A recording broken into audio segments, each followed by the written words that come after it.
Hello friends, welcome to Niranjan கவிதைகள். இன்றைக்கி சூப்பரான ஒரு மொச்சக்கட்டை காரக்குழம்பு எப்படி இருக்கிறதுன்னு பார்க்கணும். கொஞ்சம் நல்லெண்ணெய் ஊற்றிருக்கேன், கடுகு போட்டிருக்கேன், வெந்தயம் போட்டிருக்கேன், கொஞ்சம் வடகம் போட்டிருக்கேன் காரக்குழம்பு பண்ணுறதுனால. இப்போ இதில் நசுக்கி வச்ச பூண்டு, இங்கே பாருங்க, பூண்டு அம்மா நசுக்கி நல்லா வச்சுருக்காங்க. நல்லா நிறைய ஒரு கைப்பிடி அளவு பூண்டு நசுக்கி வச்ச பூண்டு. குழம்பு வாசமாக இருக்கும், உடம்புக்கும் நல்லது.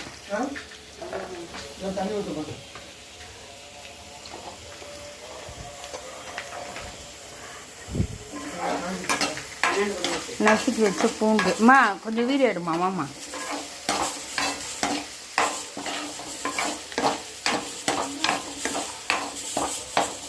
நசுக்கி வச்ச பூண்டு சேர்த்துட்டேன்.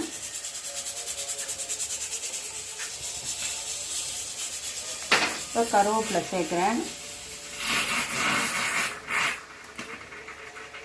இதெல்லாம் அரைச்சி வச்ச வெங்காயம் தக்காளி. என் பையன் வெங்காயமும் தக்காளியும் சாப்பிட மாட்டார், எடுத்து வச்சுட்டு சாப்பிடுவார். அவருக்காக நான் அரைச்சி தான் அந்த காரக்குழம்பு சேர்ப்பேன். அரைச்சி சேர்க்கும் போது காரக்குழம்பு நல்லா டேஸ்ட்டாகவும் இருக்கும். அப்படியே வீடியோ பாஸ் பண்ணிக்கோமா, வதங்கினோடனே காமிக்கும். இது கடாயை காமிச்சிடு ஒரு வாட்டி எப்படி இருக்குது பாருங்கள்.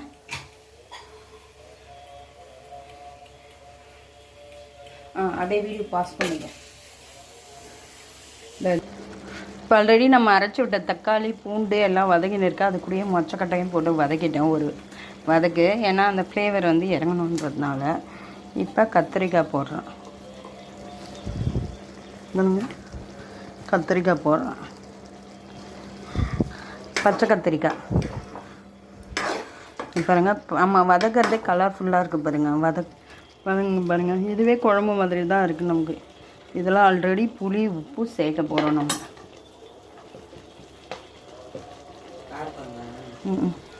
மொச்சக்கட்டை காரக்குழம்பு. இப்போ இதுக்கு ஒரு 3 ஸ்பூன் மிளகாய் பொடி. நான் ஒரு 3 பேருக்கு அளவுக்கு செய்கிறேன்.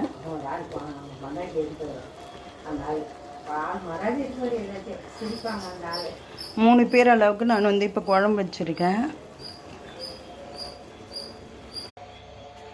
சூப்பரான காரக்குழம்பு, சூப்பராக இருக்கும். காரக்குழம்பு சாப்பிட்டா அவ்வளோ டேஸ்ட்டு, அவ்வளோ அருமையாக இருக்கும். எப்படி மொச்சக்கட்டை கத்திரிக்காய் எல்லாம் போட்டு குழம்பு, காரக்குழம்பு சூப்பராக இருக்குது.